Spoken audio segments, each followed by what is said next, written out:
Hi, good afternoon, folks. In this video, what are 10 of the worst heartbreaks I've ever endured as a fan?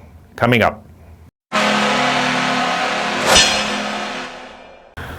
All right, this is something I slapped together, and I'll tell you what, when it comes to these types of memories, okay, they do change over time. They get worse or better. It's one or the other. With me, anyway, as a fan, some things I've let go of pretty easily in this list. I'm going to go over, and some I just will never get over. You know, there's just ones that you just have question marks the rest of your life with it. So I'm going to go over 10 of the worst memories, heartbreaks, playoff heartbreaks, of course, not regular season, because regular season doesn't come close to playoffs. It just doesn't. I mean, a regular season loss is easy to get over because you have a game the next day, whereas when the playoffs happen, you only have so many chances and then the season's done. So I'm going to go over 10 memories, okay?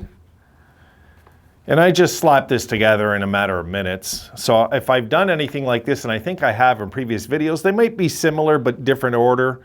I guarantee number one is the same thing. I guarantee it. But this is one that I really had to look at and decide, especially in the bottom five. The hardest I ever had to endure. So I'm going to start with number 10. Number 10 was losing Game 7 in overtime to Pittsburgh in 2001. And that was right after the whole mess with Pekka and everything. And it was also Dominic Hasek's last year in Buffalo. And what hurt about that, you guys might recall, we lost the first two games at home to Pittsburgh. Then we went into Pittsburgh, won the next two games. Came back home, won in overtime. I believe it was Stu Barnes that scored in Game 5 in overtime. Went back to Pittsburgh. They pulled the goalie in Game 6, and it was Mario, I believe, passing it to Yager in front of the net to tie the game with like 30 seconds left, and then they won in overtime.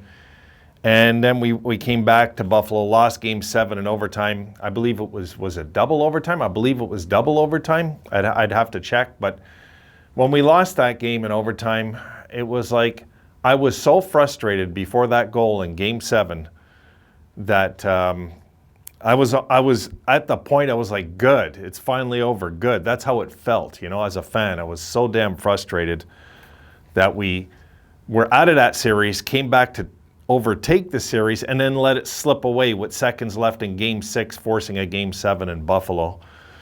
And it really sucked to lose that one. That one really hurt. I was not impressed when we lost that game. Game 7. So that's just one of them. That's number 10. Number 9 was 1993, losing to the Habs 4 straight after we did the Mayday goal. Then we come into a series at Montreal. It just seemed like Montreal, every overtime game they were playing, they were winning, you might recall. And we had Grant Fuhr in nets, I remember. And the hardest thing with that one was because it was losing to Montreal, first of all, but is that we deserve such a better fate than 4 straight. And that was just kind of the end of the LaFontaine era, almost, you know, like when it come to any playoff chances it was. And that team, I thought that Sabres team could have, it wasn't a great team in 93, but they were a team that looked ready in the playoffs. And that's what really hurt about losing that series, was that we just went down 4 straight after the big upset against Boston, against a very average Montreal team that was not a very good Habs team. But Patrick Roy got on a roll, the Habs rolled, and they continued rolling after us, and of course went on to win the Stanley Cup. So that one really sucked in 93. I hated losing that, especially, the vision I still have, I remember Himmelev tied that game, if I'm right, with 10 seconds left to force overtime. And when they scored on Fuhr, I forget who got the goal, but when they scored on Grant Fuhr, he reacted like about 2 seconds after it went in to making the save. It was so ridiculous. One of those horrible memories. All right, number 8. Oh, I just put like losing Game 5 2007. I don't have any notes here. So losing Game 5 in 2007 to Ottawa when Alfredsson scored ended our slug era, I guess, ahead of time, because it was the only time we did anything in the slug. But that was such a good team in 2007. Not as good as '06. They just weren't. They weren't as hungry. I knew they were beatable going into that playoff. '06, I felt indestructible. That one was different. But when we went into that playoff in '07, I didn't want to play Ottawa or Pittsburgh. And the year before, I didn't give a damn who we played. But that year, I was worried about running into one of those two teams. And when we ran into Ottawa, Ottawa had revenge in their minds. And you guys know the year before, we beat them Game 5 in overtime in Ottawa with the scary good goal with Pominville. Then the next year, they flipped the cards on us and did the same exact thing to us and beat us Game 5 in overtime in our home ice in the semifinals. You know, it's like, and when that goal went in, my heart just sank. And my daughter called me crying when the Sabres lost. She was really pulling for them to win that year. And I wasn't that shocked they lost that game. I wasn't. I did not expect that team to win the cup. I just didn't. So, but it sucked to like go down the same way we took them out the year before. So that comes in at number 8. Number 7, losing Game 6, 1998. Losing Game 6, 1998 to Washington. That was the Joe Juneau goal in overtime that eliminated us in the semifinals. And they overtook the series by that point, and we were just hanging on, you might recall. They had a bunch of veterans, and we had just this up-and-coming bunch of ragtag kids on our team, led by Mike Pekka. But we had Dominic Hasek in nets, and anything's possible with Hasek in nets. And we went into that game. What killed me in that series was Game 2. It went to overtime, you might recall. But what happened is before they came back and won that game, it was Barnaby. He mimicked the crowd. He was like teasing the crowd. We were winning. We won Game 1, you remember? And then before we went into overtime, he's doing something to the crowd to be an idiot. And their veterans caught wind of that, and I guess in their dressing room said, we just can't lose this game. And they not only won that game, they came back, won the next 2 in Buffalo. And in Buffalo, this is what I remember. I'm just going off the top of my head. They won the next 2. They made it 3-1. We went back to Washington, had no business forcing a Game 6. Hasek just robbed them all night long. Forced a Game 6. We lost a tight one in Buffalo in overtime. And when Juneau scored that goal, because it was the first time I seen Buffalo in the Final Four in 18 years. You know, from 1980 to 98, I hadn't seen it. So I didn't want the Stanley Cup run to end. And we were closer than we were in the 1980 team to get into the finals. But then the next year we did. So, and Juneau became a Sabre, you recall also. But 1998 hurt because I didn't want that run to end where it did. And I know Barnaby played a real stupid role in that happening, motivating them. You never motivate your opponents. Never. Never. You show them respect and keep them off their game. That's how you do it. Don't respect them too much, but you never badmouth, start shooting off your mouth to the media, any of that stuff. That's the dumbest thing to do. I mean, look when Subban did that about Crosby, how the Penguins are motivated after to beat the Predators, you know, same thing. Okay, number 6, 1973. 1973, losing Game 6. Long time ago, I was a kid, little kid. It was my first year watching the Sabres in the playoffs. It was 1973, and they were playing for me, the hated Montreal Canadiens. And I'll tell you, in that game, what was special for this was when we went back we were down in the series 3-1. We went back to Montreal. In Montreal, well, we never won a game in our entire history. No, sorry, we were down 3 games to nothing, and we forced a Game 4 in Montreal. We were down 3-0. We forced a Game 4 in Montreal with a convincing win. That was the year where the Sabres were young. That was only their 3rd year in the league, right? Think about it. 70-71, 71-72, 72-73. So we were only in our 3rd year, and here we are against the mighty Habs. And in that, I remember we're down 3-0. We force, we get to Game 4. We look good. We win. But the Sabres that year at home had an amazing home record. If you go look at the history books, guys, we had like 30 wins at home or something. It was like 30-6 or something. It was nuts. It was a young and up-and-coming team. And we force a Game 5 in Montreal, just stayed alive, but it was a playoff win, no matter what, right? So we go back to Montreal okay, in this series. And we have never won a game in our history there, in our entire history yet.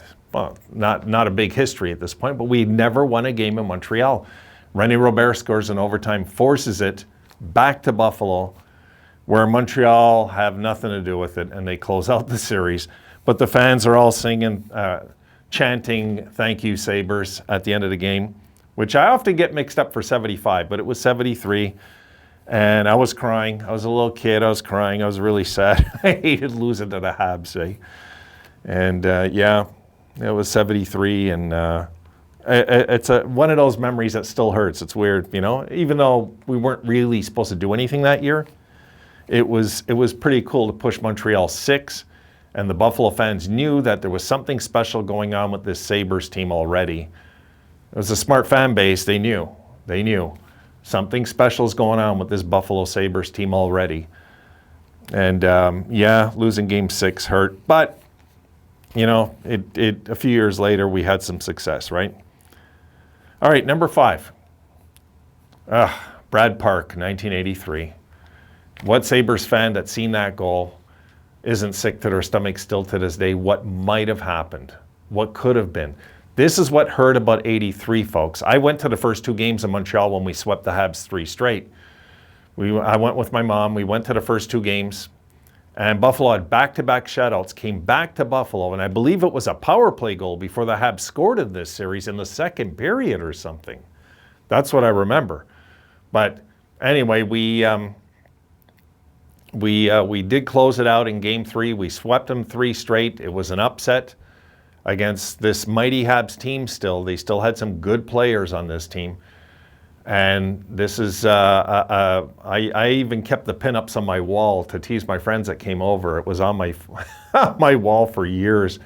I was so proud of that sweep because we weren't supposed to win that series and we just took it to them and surprised them. And when we won that 3 straight, then we go into this series of Boston, who were first overall, I believe, that year. And we went into this series fighting hard. And we pushed them to game 7. And in game 7, we're up 2-0, 3-1, and we lose. It goes to overtime, and we lose. And it was like when Brad Park scored that goal, I was devastated. Oh my God, I was devastated. I get sick thinking about it. Now, I was devastated because what could have been. I knew if we were going to play the Islanders, we'd have a shot at upsetting them because we were a young team on the rise. Scotty Bowman had all these kids up and coming. Phil Housley and company were all playing well.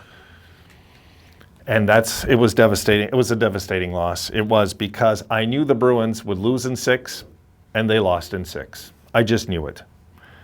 So that's number 5. That was a tough one. It still is. It's one I will never get over.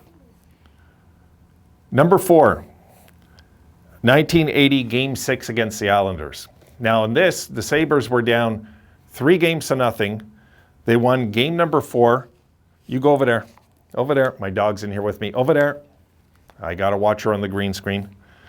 And in this, in 1980 Game 6, in this game, we extend the series. We're down 3-0 in a season where I thought we were going to win the Cup in 1980. I did. We were by far the best defensive team in hockey. It was ridiculous that this Islanders team all of a sudden rose to the occasion because the Islanders usually crumbled under pressure, and the Islanders underachieved that year, but that was the year they went all the way in the playoffs for their first Cup. And then we run into them, and I'm not overconfident because I know the Islanders are due, but I still thought the Sabres were more due than them. I did, because of 75, right, at the time.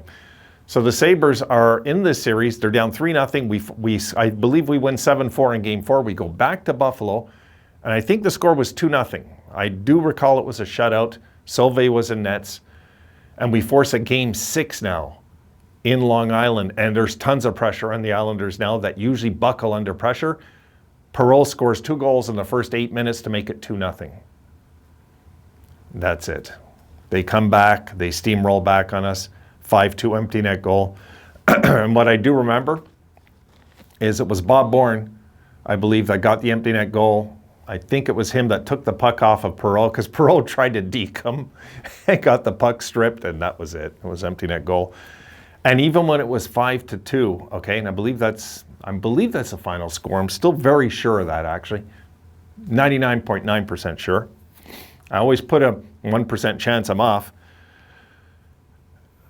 What hurt about that, I believe so much in that team that even when it was 5-2, I'm hoping they can still come back somehow. You know, this was that kind of season. I didn't want to let it go. 1980 really hurt. That really hurt. Number 3, 1999, losing Game 6 in overtime, as you folks call it, the no goal. What hurt about that with me is I just wanted to play in a game mostly to have a chance to win a Stanley Cup with Dominic Hasek and nets, because you just never know with Hasek and nets. I mean, I know they had Bellafor and they were a great team and everything, but I would have loved a shot at a Game 7. And the Brett Hull goal, folks, never really bugged me so much like it's bugged most of you. Just never really did. It really never did, because I believe we blew that series in Game 2. When we let Game 2 kind of slip out of our fingers, when we had them on the ropes at certain points, and we let them kind of overtake that game and win it, and then they went back to Buffalo and they looked really good in Game 3 beating us. And then Game 4, we looked super good beating them, and then we went back there. And we got shut out in Game 5, right? We got shut out in Game 5, and I thought we played our best game of the series in that game. So, tells you about their goaltending. And then Game 6, come back to Buffalo, triple overtime. Something a lot of folks don't know about the no-goal, okay, is that there was a memorandum that was sent out to teams before the playoffs, okay, which wasn't made public to us as fans, but they were sent notices, all these teams, that any puck moving forward, if the foot's in the crease but the puck's moving forward, it's a legal goal to hit it in. So a lot of misconceptions still out there. The goal was legal, guys. It was. But it sucked that they called back everything else. You see, it wasn't that the goal wasn't illegal. It was that the league didn't get it right. They called back still all these goals, right? And then when the biggest goal of the season happens, they don't call it back. So it was the dumbest rule in NHL history, and I'm glad if anything good came out of that damn moment, is that stupid rule is gone forever. What a stupid rule that was to start with anyway. But the thing is, don't call it one way and then call it another in the last game. That I can understand why the fans are frustrated. But rest assured, the goal wasn't illegal. It wasn't. The puck, if you look at the replay, the puck was moving forward when Hull tapped it in. It sucks. It sucks. All right, number 2. 1975, losing Game 6 to the Flyers, 2-0. The Sabres were in that series right till the third period of Game 6. And what really won that series, guys, except for Game 5 where we were not in it, but all the other games was tight, but Game 5 we were not in it. And that was the only home loss we had in the entire playoffs, was that game. And we lost the cup on our home ice that night. And it sucks because as a kid, I was so thrilled. I thought the Sabres would win the cup the next year, though, you know? And reality has hit me 40-something years later, almost 50, you know, since that fateful game. Yeah, when we lost that game, it wasn't till the last minute and time was ticking down, I realized the Sabres aren't going to win the cup. God, the Flyers are going to win it again. Yeah, that's a hard one still to this day. It still is. I think maybe because that's the game that just impacted my life so much as a Sabres fan. The series, really. The playoff run, beating Montreal before that, you know.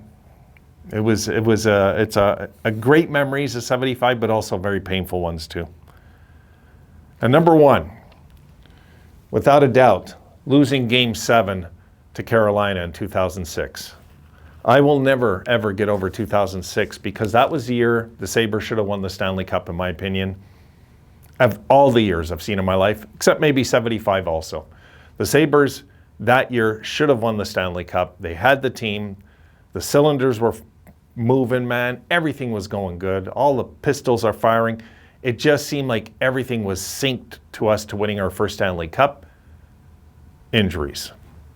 Then injuries ended our playoff dreams, not the Carolina Hurricanes. It was injuries that ended us.